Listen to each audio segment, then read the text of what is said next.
Maintenant, je voudrais vous présenter notre modèle Prisma, qui est un système de régulation pH chlore par l'intermédiaire de bandelettes qui vont être mouillées par un piquage d'eau et qui vont vous permettre de connaître en permanence sur votre appareil le niveau de pH et de chlore que vous avez et de pouvoir adapter le dosage en fonction de vos besoins. La Prisma est livrée dans son carton d'emballage tel que vous l'avez ici, qui se compose de plusieurs choses. Alors, la première des choses dans lesquelles vous allez trouver, c'est bien sûr la documentation technique. Elle est plutôt complète, très complète. Par conséquent, je vous demande de ne pas perdre ce document qui se trouve toujours à l'intérieur et bien sûr d'en prendre totale connaissance. Ensuite, vous allez trouver à l'intérieur ici la Prisma par elle-même qui est qui est très très bien emballée sur son petit ici et que vous allez donc positionner au mur après l'avoir alimenté en 230 volts. Et sur le côté, un carton qui est très très important, j'insiste, puisqu'il arrive des fois qu'on oublie qu'il soit là, c'est le carton d'accessoires. Et dans ce carton d'accessoires, vous allez retrouver tout ce qui va être nécessaire à l'installation de votre appareil. Et en particulier, vous allez retrouver les 4 colliers de prise en charge, entrée, sortie d'eau, injection pH, injection chlore. Vous allez retrouver le préfiltre, son support préfiltre, les robinets d'arrêt, entrée, sortie, les cannes d'injection, ainsi que même un petit peu de téflon pour faire réaliser votre étanchéité. Et enfin, pour capter le signal Wi-Fi, la possibilité d'avoir une antenne en extension si vous en avez besoin.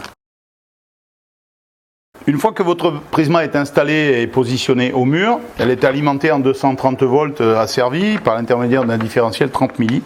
Vous allez également récupérer à l'intérieur du carton d'emballage la cassette que vous allez mettre en place. Cette cassette, vous n'aurez plus qu'à la positionner à l'intérieur de la Prisma en ouvrant la porte par l'intermédiaire des 2 loquets qui sont ici et qui vont servir de fermeture. La cassette s'installe directement sur son petit pointeau là, qui va vous permettre de faire dérouler les bandelettes de la cassette. Quand c'est terminé, vous fermez la porte. Vous remarquerez ici qu'il y a un bouton qui est important parce que si la porte est mal fermée, vous avez l'indication ici d'hors cassette. D'hors cassette, ça veut dire que la porte est mal fermée et que par conséquent, le contact de la cassette n'est pas suffisant. Donc, si c'est allumé, vous vérifiez, vous poussez bien la porte pour la verrouiller.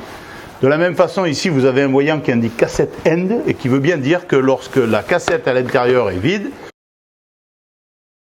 ici, vous avez le voyant de détection no flow qui doit être éteint.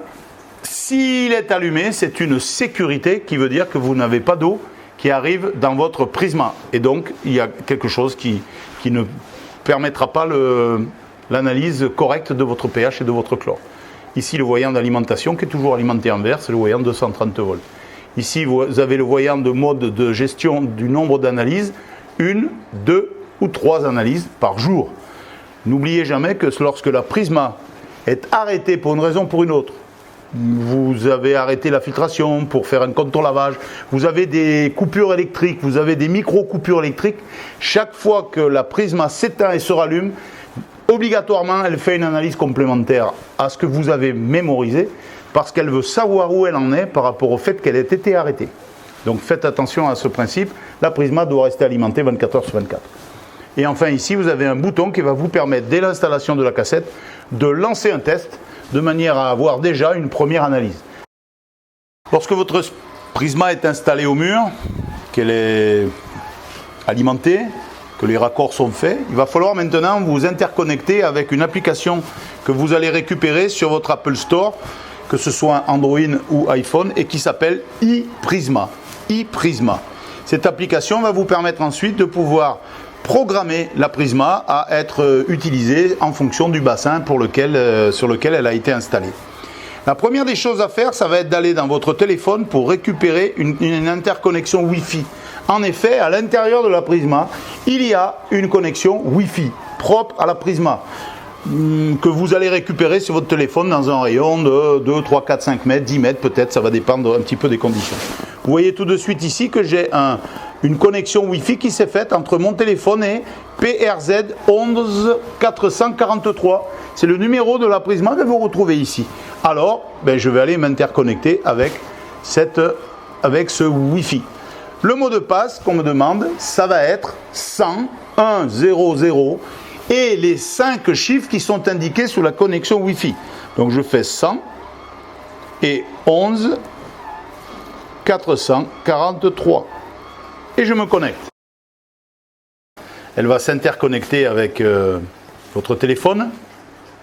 Ici, vous allez aller dans le mode technicien et on va vous demander de scanner ici l'identifiant de la Prisma. Vous allez tout simplement valider, scanner.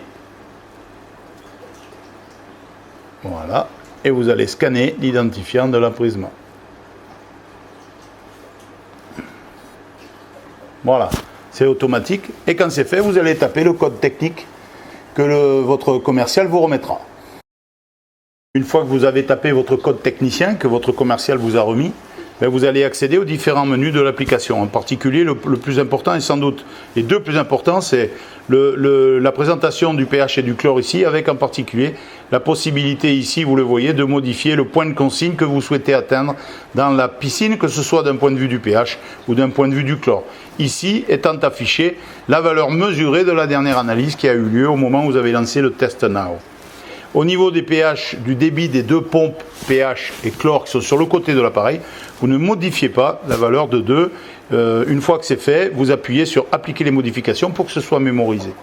De la même façon, au niveau des réglages, vous allez trouver ici la possibilité de régler en particulier la taille de la piscine. Donc vous allez pouvoir le modifier, 60 mètres cubes, 80 mètres cubes, 130 mètres cubes. Enfin, vous allez sélectionner la taille du bassin. Vous allez cocher ou décocher le bassin, le fait que la piscine soit stabilisée ou pas, le fait que la piscine soit en intérieur ou pas, le fait que la piscine soit sous abri ou pas. Et puis le reste, vous ne touchez à rien.